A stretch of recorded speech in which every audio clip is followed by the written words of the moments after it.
Друзья, всем привет! Меня зовут Юлия, и вы на канале Клубок Желаний. В прошлом видео я вам показывала, как я вяжу самую обычную пятку подкову, но чашечку я вывязываю необычным способом, и убавки на чашечке у меня выглядят вот так. Убавок практически незаметно. Под тем видео было очень много комментариев, было очень много вопросов, даже возникали споры.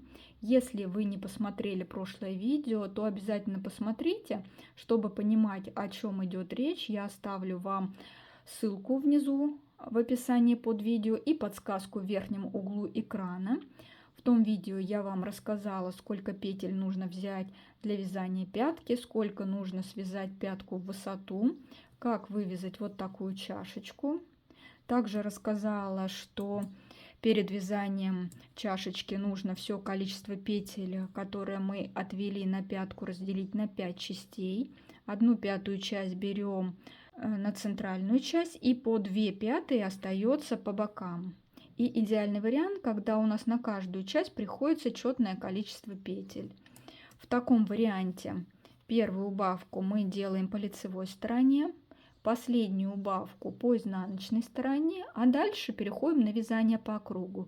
Провязываем все петли по чашечке, поднимаем петли из кромочных петель, провязываем верх носка, поднимаем петли по кромочным петлям, и все, замыкаемся в круг, вяжем по кругу, просто делаем убавки в клине подъема.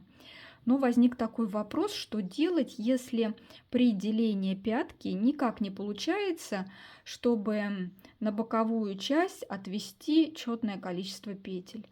Сейчас я вяжу носочки, и у меня на боковую часть получается нечетное количество петель, и я решила вам показать, как я выйду из этой ситуации. Эти носки я вяжу на очень полные проблемные отекающие ноги, поэтому на носки набрала очень много петель, у меня набрано 76 петель. Вяжу из пряжи Alize Superwash Comfort Socks. Это пряжа из моих старых запасов, и по ощущению, что она пухлее, чем та пряжа, которую я покупала последнее время. Номер цвета 64-67. Вяжу на спицах 2 мм, но в принципе можно было взять спицы и потолще. Итак, на носки я набирала 76 петель, отвязала резинку 2 на 2 нужной мне высоты, затем провязала паголинок. Переднюю часть носка я вязала резинкой 2 на 6. Вязание для проблемных ног резинкой — это очень хорошее решение, потому что резинка хорошо тянется. Далее я вывязала стенку пятки. На пятку берем половина от всех набранных петель. 76 пополам — это 38 петель, то есть на пятке у меня 38 петель. И в высоту пятку я связала 36 рядов. У меня с каждой стороны по 18 кромочных петель. Далее все петли, которые мы отвели на пяточку, у меня 38 петель, делим на 5 частей. Одну часть берем на центральную часть, и по 2 части остается по бокам. 38 петель делим на 5, получается 7,6. Я решила, что на центральную часть я возьму 8 петель, а по бокам у меня остается по 15 петель. Это нечетное количество петель, но я вам говорила, что идеальный вариант, когда на каждую часть приходится четное количество петель. Можно было, конечно, центральную часть увеличить или уменьшить на 2 петли. Тогда бы у меня получилось, например, 16 петель, 6 и 16 петель. Или, например, 14, 10 и 14 петель. Но я решила оставить по бокам нечетное количество петель, в моем случае это 15, и показать вам, как я выйду из этой ситуации. Когда мы вяжем стенку пятки, первый ряд мы вяжем лицевой, последний ряд мы вяжем изнаночный. Вот у меня хвостик, начало ряда. Давайте вместе посчитаем, сколько у меня кромочных петель. У меня должно быть 18 кромочных петель, потому что я высоту пятку провязала 36 рядов. Я вам показывала, как я поднимаю петли из кромочных, как я нахожу первую кромочную петлю. Если вы не смотрели, посмотрите, пожалуйста, предыдущее видео. Находим первую кромочную петлю, подхватываем протяжку между верхом носка и пяточкой и находим петлю, которая идет на пятку. Вот она. Это не кромочная петля. Кромочная следующая. Считаем. 1, 2, 3, 4, 5, 6, 7, 8, 9, 10, 11, 12, 13, 14, 15, 16, 17. И 18 петля находится сейчас на спице. То есть у меня сейчас 18 кромочных петель. Когда мы делим чашку таким образом, чтобы у нас сбоку было четное количество петель, то из каждой кромочной петли мы поднимем по одной петле. Было у нас 18 кромочных петель, и будет, значит, 18 мы поднимем из стенки пятки. Но когда мы вяжем тем вариантом, которым буду вязать сейчас я, когда у нас по бокам остается нечетное количество петель, то из последней, вот из этой кромочной петли мы не сможем поднять кромочную петлю, когда будем поднимать петли из боковой части стенки пятки. И у нас после вывязывания чашечки здесь останется не 18 кромочных петель, а всего лишь 17. Имейте это в виду, чтобы понимать, почему у вас один раз получается на одну петлю больше, другой раз на одну петлю меньше. Но это не так важно, потому что когда мы поднимем петли из кромочных петель, перейдем на вязание по кругу, мы будем делать убавки вот здесь в клине подъема, и все лишние петли мы убавим. Будет это на одну убавку больше или меньше, особого значения не имеет. Главное, чтобы после всех убавок у вас на спицах осталось столько же петель, сколько вы набирали на резинку. Итак, разделила я петли вот таким образом: 15 петель боковая часть, 8 центральная и 15 петель боковая часть. И так начинаем вывязывать чашечку. Чашечку я решила вывязывать тем же способом, которым вязала в прошлом видео. И первую убавку делаем в этом месте по лицевой стороне. В чашечку я решила добавить вот такую нить полиамида. И сейчас мне нужно провязать 15 петель боковой части. Первую петлю снимаю как кромочную. Далее вяжу лицевыми петлями. И обратите внимание, я вяжу бабушкиным методом провязывания петель. И когда я вяжу поворотными рядами, мне лицевую приходится провязывать за заднюю стенку петли.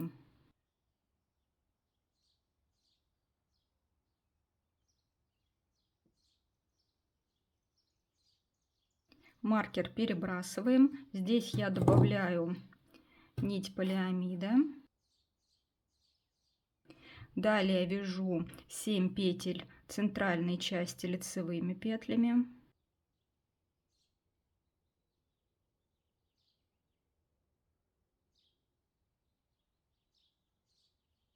А 8-ю петлю центральной части нужно провязать с первой петлей боковой части вместе, но так, чтобы они были вместе с наклоном вправо. Мне маркер больше не нужен. И 2 петли мне нужно развернуть вот таким образом, чтобы они стояли на спице как классические, правой стеночкой вперед. Если вы вяжете классикой, то вам разворачивать ничего не нужно. Провязываю 2 петли вместе лицевой петлей за передние стенки.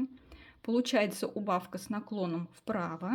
И следующую петлю провязываю лицевой. Так как я вяжу бабушкиным методом провязывания петель, я ее провязываю за заднюю стенку. Если вы вяжете классикой, то вы эту петлю провяжете за переднюю стенку петли. Разворачиваем на изнаночную сторону. Первую петлю снимаем как кромочную, далее вяжем изнаночными петлями. Я вяжу бабушкину изнаночную петлю, вы можете вязать классикой.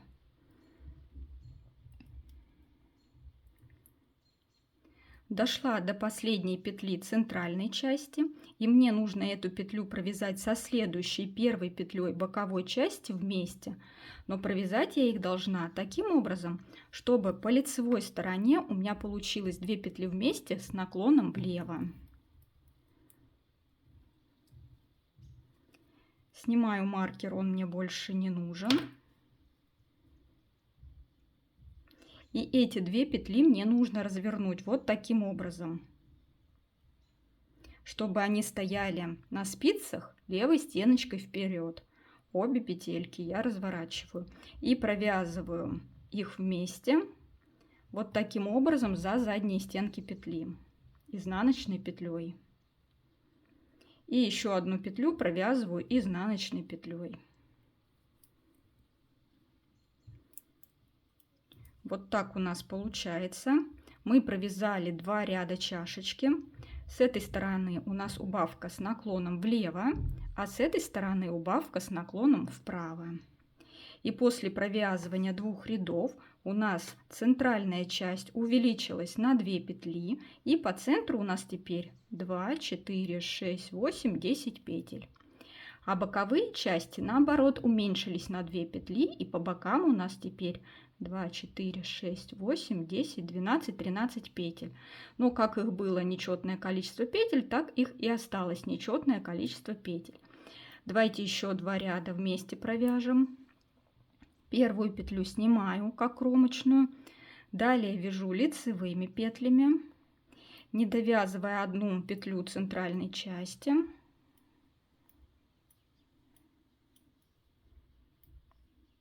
И у нас образовался вот такой разрыв.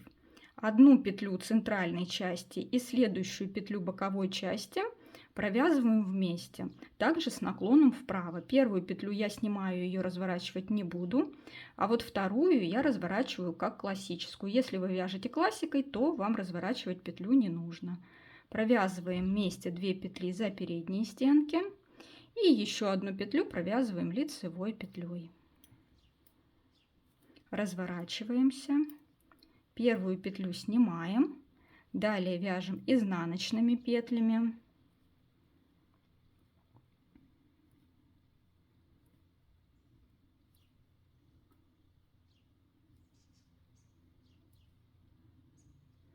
Дошли до последней петли центральной части, видим разрыв, и петлю, которая у нас до разрыва, и петлю после разрыва нужно провязать точно так же. Первую теперь петлю я не разворачиваю, разворачиваю только вторую петлю. Провязываю 2 петли вместе изнаночной петлей за задние стенки вот таким образом. И еще одну петлю провязываю изнаночной петлей. Еще 2 ряда по чашечке мы провязали. Центральная часть у нас увеличилась еще на 2 петли. По центру у нас теперь 2, 4, 6, 8, 10, 12 петель. А по бокам у нас стало на 2 петли меньше. И их осталось 2, 4, 6, 8, 10, 11 петель. Также нечетное количество петель. Далее вяжем поворотными рядами туда и обратно, пока все петли боковой части мы не прибавим к чашечке. Но все петли не получится прибавить. У вас в конце должна остаться 1 петля с одной стороны и 1 петля с другой стороны. Когда у вас останется по 1 петле, мы с вами встретимся, и я вам покажу, как я буду провязывать последние ряды по чашечке. Если сейчас в объяснении, как вывязывать чашку, вам было что-то непонятно, то, пожалуйста, перейдите в предыдущее видео, я там все очень подробно показывала. Итак, вяжите самостоятельно, пока у вас по бокам не останется по 1 петле. Я практически довязала чашечку, но у меня осталась 1 петля от боковой части с одной стороны и 1 петля с другой стороны. Что же делать в этом случае? Возникает первая идея, что нужно провязать все петли по центральной части, не довязывая 2 петли, эти 2 петли провязать вместе, по изнаночной стороне дойти до 2 петель, также их провязать вместе, потом перейти по лицевой стороне на круговое вязание и вязать по кругу. Но если вы будете вязать таким вариантом, то последние ряды у вас вот здесь будут неаккуратно выглядеть, поэтому я предлагаю другой вариант. Я сейчас провяжу все петли по центральной части, не довязывая 2 петель. Первую петлю снимаем, далее вяжу лицевыми петлями.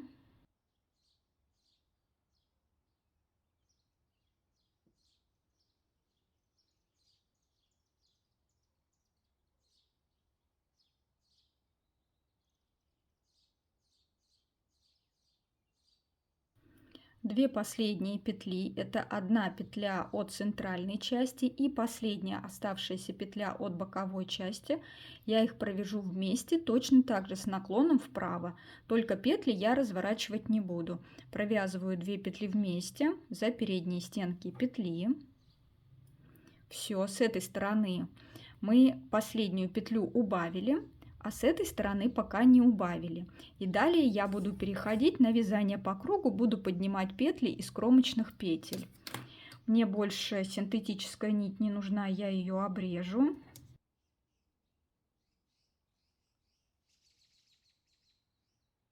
В этом месте повешу маркер, чтобы вам было видно.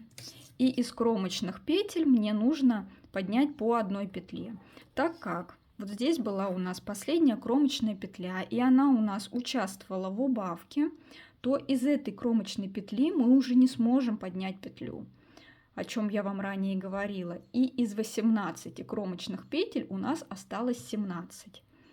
Я делаю таким образом: я нанизываю петли на спицы, нахожу первую кромочную петлю, вот она, и вот таким образом я нанизываю все петли на спицу.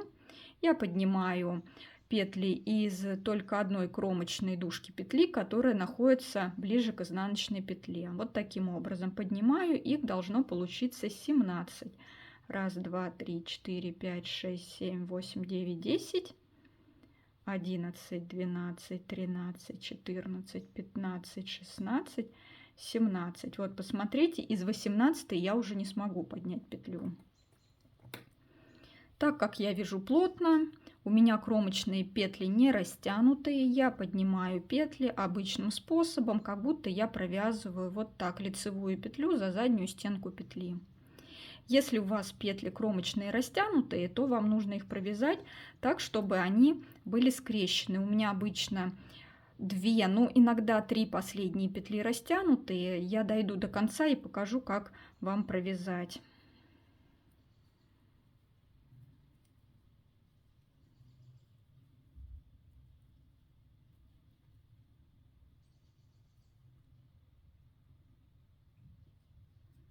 Осталось 3 петли кромочные, я их провяжу так, чтобы были скрещены. Вот таким образом за переднюю стенку петли провязываем лицевой петлей.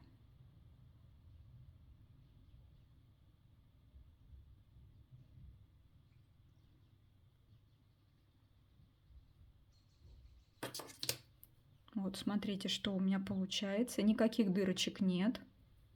Все ровно, аккуратно. Если мы пересчитаем петли, их должно быть 17. 2, 4, 6, 8, 10, 12, 14, 16, 17. Но если я сейчас перейду на вязание вот так по кругу, то в этом месте получается большая дырочка. И чтобы этой дырочки не было, можно здесь еще поднять 1 или 2 петли. Я обычно поднимаю 1 петлю. Сейчас я вам покажу самый простой способ, который я вам показывала в прошлом видео. Если будет сейчас что-то не видно, перейдите в прошлое видео и посмотрите внимательно. Вот протяжка между верхом носка и пяточкой. И эта ниточка уходит на пятку. Вот она. И образует петлю. Эту петлю я подхватываю вот так за обе дужки этой петли. Вот протяжка, петля уходит на пяточку. Подхватываю эту петлю за обе дужки петли, одеваю на спицу и провязываю лицевую петлю за передние стенки. Вот таким образом. Вот смотрите, что у меня получилось. Очень плотно и никаких дырочек нет. Далее перехожу на вязание по кругу, вяжу все петли по верху носка. У меня 38 петель. Я соблюдаю узор. Узор у меня резинка 2 на 6.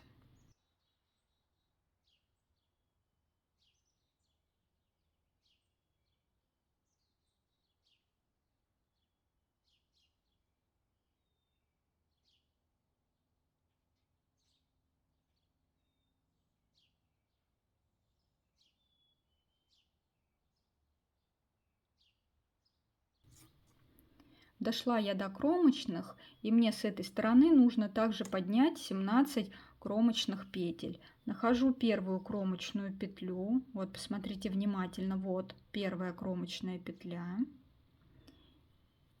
Я ее подхватываю вот таким образом. И все петли одеваю на спицу. Считаю 2, 3, 4, 5, 6, 7, 8, 9, 10, 11, 12, 13, 14, 15, 16 и 17. Все 17 петель я одела на спицу. И еще одну петлю провяжу вот здесь в уголке, чтобы не было дырочки. Нахожу протяжку между верхом носка и пяточкой. Эта нить уходит на пятку, образуя петлю. Вот она. Видите, какая она растянутая? Но ничего страшного, никаких дырочек у нас не будет. Я подхватываю эту петлю вот так за обе стенки петли, набрасываю на спицу и провязываю как будто скрещенную лицевую петлю за задние стенки. Хорошенько подтягиваю. Смотрите, как плотно получается. Далее из кромочных петель поднимаем по одной петле. У меня обычно 2 или 3 петли в начале растянутые, поэтому я буду провязывать вот так, как будто скрещенную лицевую петлю за заднюю стенку. Несколько петель, 2 или 3 петли я таким образом провязываю. Далее у меня петли не растянутые, поэтому я как будто провязываю петли за передние стенки петли. Вот таким образом провязываю все кромочные петли. И обычно у меня еще последняя кромочная петля растянутая. Сейчас я вам ее покажу.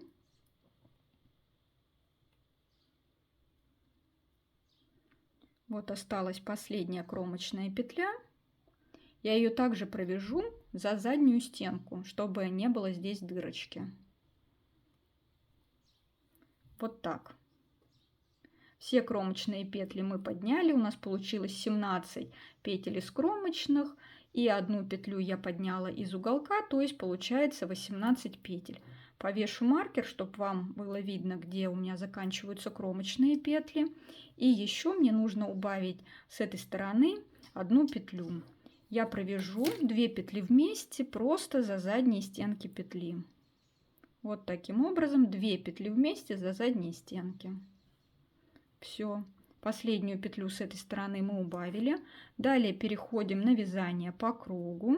И обратите внимание, я уже вяжу по кругу, поэтому лицевые петли я провязываю за передние стенки петли.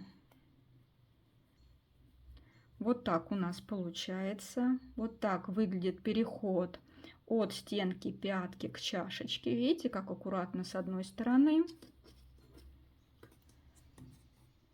Также аккуратно с другой стороны. В уголках никаких дырочек нет.